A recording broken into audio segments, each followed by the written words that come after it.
สบายดีเพื่อนๆบางคนที่ว่าเข้ามารับชมคลิปนี้เนาะในคลิปนี้ก็มีแพลตฟอร์มใหม่เนาะซึ่งว่าแพลตฟอร์มเป็น Makeville เนาะทุกคนเนาะซึ่งเป็นแพลตฟอร์มเกี่ยวกับการเทรด Forex เนาะแต่ว่าเป็นการเทรดที่ว่าใช้ AI ในการเทรดเนาะซึ่งจ่ายผลตอบแทนอยู่ที่มื้อละ1.53%ต่อมื้อเนาะพร้อมกับรายได้อีก3 ช่องทางเนาะ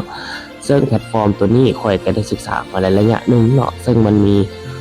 ไปจดทะเบียนเนาะอยู่ในสปป.ลาวของเขาเนาะซึ่งห้องการหรือว่าศูนย์รวมเนี่ยเขาเจ้าแม่นอยู่บ้านผ้าขาวเนาะเมืองไซธานีนครหลวงวิจันทร์นี่เนาะซึ่งอยู่แถวๆวิวมอลเนาะแต่ว่าอยู่ในนครหลวงก็น่าจะฮู้ดีเนาะซึ่งค่อยจะเอาไปทะเบียนนั้นให้เบิ่งเนาะนี่ก็เป็นใบทะเบียนวิสาหกิจเนาะทุกคนเนาะซึ่งมีทุนจดทะเบียนอยู่ที่500 ล้านกีบเนาะทุกคนเนาะสำนักงานอยู่ที่บ้านผักขาวเนาะเมืองไซธานีนครหลวงวิจันทร์เนาะเลขประชากรก็อยู่ตามนี้เลยเนาะเดี๋ยวเขาจะขึ้นให้เนาะแล้วนี่ก็เป็น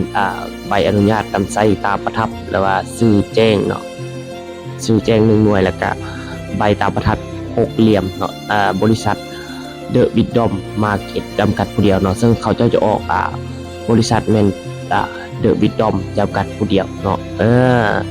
ซึ่งวันที่จดทะเบียนกับประมาณวันที่21 ตุลาเนาะ24ที่ผ่านมาเนาะกับประมาณเดือน10เนาะก็ 2-3 เดือนเนาะโอเคเนาะนี่ก็เป็นเอกสารที่ว่าออกชื่อแท้ๆอยู่ในสปป.ลาวของเราเนาะค่อยก็ได้ศึกษามาได้ประมาณนี้เนาะแล้วค่อยก็ได้ไปเบิ่งห้องการหรือว่าศูนย์เฮียนฮู้แม่นอยู่ในวิวมอลเนาะแถวหลัก7เนาะไปที่ว่าอยู่ในนครหลวงก็น่าจะฮู้แหละเนาะแล้วส่วนหน้าต่างก็จะมีประมาณนี้เนาะก็บ่ได้มีหยังซับซ้อนหลายเนาะก็เป็นหน้าตาที่ว่าหลายคนคุ้นเคยจะมีกราฟในส่วนของกำไรแต่ละมื้อเนาะแล้วไผที่ว่าสนใจเนาะก็คือมันสามารถติดตามในการออกออเดอร์ของแพลตฟอร์มได้หรือว่า AI ได้ก็คือให้ทุกคนเข้ามาหน้าที่2เนาะแล้วก็ปรากฏที่หน้า MT5แล้วทุกคนเอาข้อมูลจำนวนนี้ไปประกอบอยู่ในMG5 เนาะก็จะสามารถติดตามได้เป็นพอร์ตของบริษัทเนาะหรือเป็นพอร์ตของทางแพลตฟอร์มเขาเจ้าแหละก็เขาเจ้าออกออเดอร์ก็จะประมาณนี้เนาะเป็นได้เสียเนาะแต่ว่าเขาแม่นจะมีกำไรอยู่ที่มื้อละ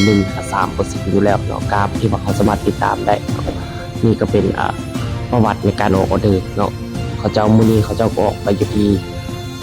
1 2 3 4 5 6 7 8ออเดอร์เนาะวันที่9 เดือน 12เนาะก็จะประมาณนี้นะสำหรับในการออกออเดอร์เขาเจ้าแล้วสำหรับใครที่ว่าเบิ่งมาฮอดในจุดนี้ก็ถ้าว่าสนใจเนาะก็ไปเบิ่งในส่วนของวิธีการสมัครกันเลยเนาะโอเคเนาะจากที่ว่าเพื่อนๆเนาะคลิกลิงก์เนาะคลิกลิงก์ที่ว่าผู้แนะนำส่งให้เนาะหรือว่าหมู่เพื่อนส่งให้หรือว่าจะไปคลิกลิงก์อยู่ใต้โพสต์นี้ก็ตามเนาะให้ทุกคนแม่นใส่ชื่อเนาะทำจิตแม่นใส่ชื่อเป็นภาษาอังกฤษเนาะห้องที่2มันใส่อีเมลที่ว่านำใส่แท้อยู่ในโทรศัพท์ห้องที่3มันใช้พาสเวิร์ดเนาะหรือว่ารหัสผ่านแนะนำให้เป็นตัวภาษาอังกฤษตัวพิมพ์น้อยตัวพิมพ์ใหญ่แล้วก็ปะปนโดยตัวเลขเนาะทั้ง2ห้องนี้ใช้คือกันเลยหลังจากนั้นให้ติ๊กถูกแล้วก็กดใส่อัพเข้าไปเนาะหลังจากกดไซน์อัพเข้ามาแล้วหน้าต่างก็จะเป็นประมาณนี้เนาะทุกคนเนาะสำหรับในการสร้างรายได้ในแพลตฟอร์มตัวนี้ก็จะมีอยู่ที่3 ช่องทางเนาะ1แม่นช่องทางปันผลจากตัวเองลงทุนเนาะลงทุนขั้นต่ำที่200เนาะ200 USDT เนาะในการลงทุนแล้วก็บวกค่าแก๊สอีกเนาะบ่ให้หลุด40บ่ให้หลุด20% ของต้นทุนเนาะแต่ว่าขั้นต่ำในการฝากเข้ามาให้ AI เทรดให้ก็คือที่200 USDT เนาะซึ่งว่า$200เองแล้วจะมีรายได้อยู่ที่มื้อละ1.53%ต่อมื้อเนาะแล้วรายได้ที่ช่องทางที่2ก็คือรายได้จากค่าแก๊สเนาะค่าแก๊สที่ว่าหมู่เพื่อนที่ว่าของเขาเติมนะ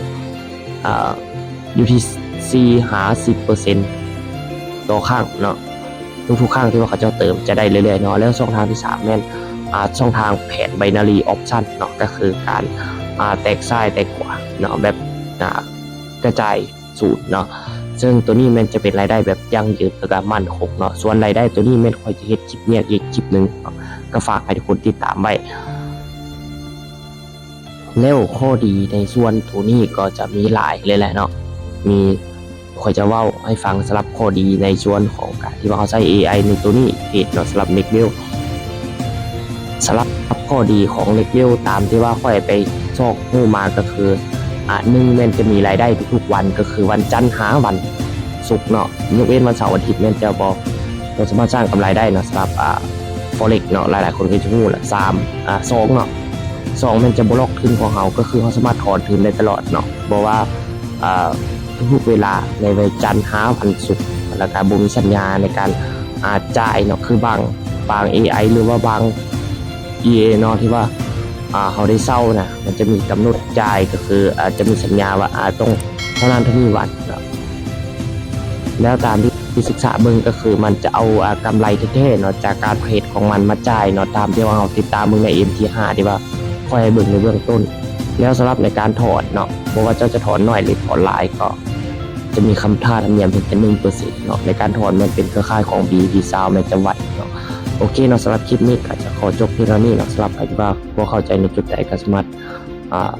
ทักมาถามค่อยได้เนาะสำหรับข้อมูลส่วนตัวที่ว่าค่อยจะแปะไว้ในใต้คลิปนี้ให้เนาะโอเคเนาะสำหรับคลิปนี้ก็จะขอจบเพียงเท่านี้โอเค